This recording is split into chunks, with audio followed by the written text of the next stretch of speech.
Welcome back to my channel. আশা করি সবাই খুব ভালো আছো, সুস্থ আছো। তো আমার পৃথিবীতে আমি প্রতিমা তোমাদের আর একটা নতুন ব্লগে স্বাগত জানাই। তো বন্ধুরা, আজকে বেরিয়ে পড়েছি বোনের সঙ্গে একটুখানি ঘুরতে। তো প্রথমে ডিসাইড করতে পারছিলাম না যে কোথায় যাব। অনেক দিন পরও এসেছে বাড়িতে আমার, তো সেজন্য বললাম যে চল তোকে আজকে একটু ঘুরিয়ে নিয়ে আসি। আজকে হাজব্যান্ড নেই, হাজব্যান্ড কাজের সূত্রে বাইরে গেছে, তো আজকে ভাবলাম যে আমি ওকে নিয়ে ঘুরিয়ে নিয়ে আসি। আমরা বেরিয়ে পড়েছিলাম, দেখো মেট্রো করে যাব দক্ষিণেশ্বর জন্য।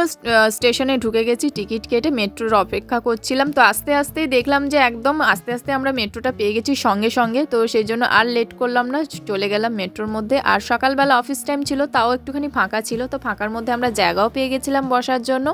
তো তারপরে ডিসাইড করলাম রাস্তায় আস্তে আস্তে যে আদ্যাপীঠে কোনোদিনও ভোগ খাইনি, আজকে আমরা আদ্যাপীঠে গিয়ে ভোগ খাবো। তো বোনও কোনোদিনও খায়নি, ওই প্রথম ও খাবে, তো ওই জন্য আমিও প্রথম খাবো। তো যে বললাম যে চলো তাহলে দুজনে আজকে কিন্তু আদ্যাপীঠে ভোগ খাওয়া যাক। তো বন্ধুরা, তোমরা কিন্তু পুরো ভিডিওটার সাথে থাকবে, কারণ আজকে তোমাদের সঙ্গে শেয়ার করব আদ্যাপীঠে ভোগ কতক্ষণ পাওয়া যায় বা কটা পর্যন্ত টিকিট করতে পারবো আর কি কি আমরা আজকে খেলাম।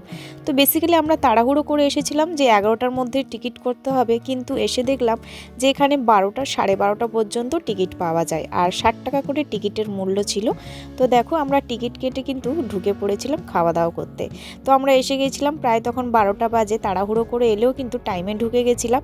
প্রথমে দিয়ে দিয়েছিল বাসন্তী পোলাও, তার সঙ্গে কিন্তু বেগুনি ছিল, আর পোলাওটা এত ঝুরঝুরে ছিল, খেতে কিন্তু সত্যি খুব সুন্দর ছিল। আমি তো ছেলেকে বসিয়ে দিয়েছিলাম, ওরা আলাদা একটা পাতা দিয়ে দিয়েছিলাম, ও কিন্তু খুব আনন্দ করে আজকের ভোগটা খেয়েছে। যেহেতু আমরা সেই প্রথম লটেই ঢুকে গেছিলাম, প্রথম লটে কিন্তু ভিড়টা ভালোই ছিল, দেখতেই পাচ্ছ প্রচুর মানুষজন কিন্তু রয়েছে এখানে ভোগ খাওয়ার জন্য। আমাদের পোলাও খাওয়া শেষ হতে না হতেই চলে এলো ভাত, আর তার সঙ্গে ছিল ভেজ ডাল। ভাত আর ভেজ ডালটা কিন্তু খুব ভালো খেতে ছিল। তো আমি খেয়ে নিয়েছিলাম, ছেলের জন্য অল্প করে নিয়েছিলাম। তারপরে এটা খাওয়া শেষ হতে হতে চলে এলো দেখো খিচুড়ি আর চচ্চড়ি। চচ্চড়িটাও কিন্তু অনেক রকম সবজি দিয়ে করেছিল, যেটা খেতে সত্যি খুব ভালো ছিল। খিচুড়িটা আমি অল্প করেই নিয়েছি, কারণ ভাতটা আমি খেয়ে নিয়েছিলাম, আর ছেলেকে ওইদিকে দেখো খিচুড়িও নেয়নি, ও রাইসটা মানে ভাতটা, তার আগে পোলাওটা একটু খেয়েছে, ভাতটা অল্প করে ওর জন্য নিয়েছিলাম। তো আমি একটু তাড়াতাড়ি করে খাইয়ে দিচ্ছিলাম যাতে তাড়াতাড়ি করে খাওয়াটা হয়ে যায়। তারপরে দেখো এখানে কিন্তু খিচুড়িটা খাচ্ছিলাম, খিচুড়ি আর চচ্চড়িটা সত্যি খুব ভালো খেতে ছিল। তারপরে চলে এলো আমাদের কাছে জলপাইয়ের চাটনি, ছিল পায়েস, আর চাটনিটা সত্যি এত ভালো ছিল, কিন্তু জলপাইটা একটু টক থাকার কারণে আমি কিন্তু বোনকে সব জলপাইগুলো তুলে দিয়েছিলাম। দিকে দেখো ছেলে কিন্তু সুন্দর করে খাওয়াটা শেষ করে নিচ্ছে আস্তে আস্তে করে, আর আমি ওই দিকে কিন্তু জলপাইটা একটা নিয়েছিলাম, আবার বোনকে দিয়ে দিলাম তুলে।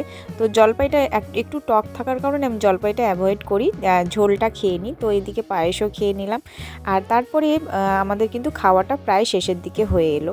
তো তোমরাও জানিও তোমরা কি এর আগে কোনোদিনও আদ্যাপীঠে ভোগ খেয়েছো? আমি কিন্তু এই প্রথমবার খেলাম, আর প্রথমবারে কিন্তু আমার খুব ভালো লাগলো খেয়ে। তো ওখানে খাওয়া দাওয়া করে আর অপেক্ষা করিনি, কারণ ভাবলাম যে একটু বেলুড় মঠেও ঘুরে নিই, কারণ বোন কোনোদিনও আসেনি বেলুড় মঠে। আমি আগে একবার এসেছিলাম, তো সেই জন্য বললাম যে চ তোকে একবার বেলুড় মঠটাও ঘুরে দিই একসঙ্গে। তো আমরা এখন এসে গেছি বেলুড় মঠে। 2টো থেকে 3:30 অবধি আমরা অপেক্ষা করেছিলাম, তো 1.5 ঘন্টা মোটামুটি বসেছিলাম, তারপরে ঢুকে গেছি বেলুড় মঠে। এখন বাজে 3:30, দেখতেই পাচ্ছ মানুষজন কিন্তু আস্তে আস্তে ঢুকতে শুরু করে দিয়েছে।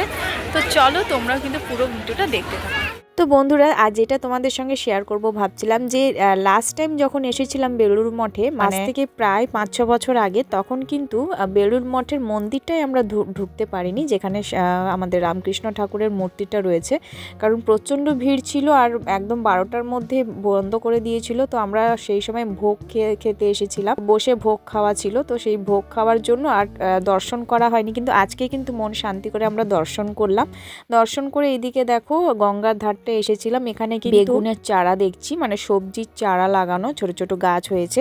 তো সেই চারাগুলো দেখে আমার গ্রামের কথা মনে পড়ে গেল, কারণ আমাদের বাড়িতেও মা বেগুন গাছ, টমেটো গাছ এইসব লাগায়, তো সেটা দেখে মনে পড়ে গেল। দেখো এদিকে একটু ঘোরাঘুরি করে নিচ্ছিলাম, আর বেশি সন্ধে করব না, কারণ সন্ধে হয়ে গেলে আবার ওইদিকে জেটিঘাটে যেতে হবে। তো লঞ্চে করে গেলে আবার ঠান্ডা হাওয়াটাও ছেলে লেগে যাওয়ার ভয় থাকে, সব দিক থেকে একটা টেনশন থাকে বাচ্চা নিয়ে বেরোলে, আমার এটা থাকে কেন জানি না। যাই হোক এদিকটা ঘোরাঘুরি করে আমরা চলে এলাম লঞ্চ ধরার জন্য। তখন বাজে প্রায় 4:30টার কাছাকাছি, 4:30-5টার কাছাকাছি বাজে। তো আবার দেখো জেটি ঘাটে কিন্তু লঞ্চের কিন্তু প্রচন্ড ভিড় হয়ে গেছে, মানে মানুষজন আবার ফিরছে। তার সময় আর জায়গা পাচ্ছিলাম না বসার, তো ছেলেটাকে বসানোর জন্য জায়গা খুঁজছিলাম, তো লাস্ট মোমেন্টে পেয়েছিলাম।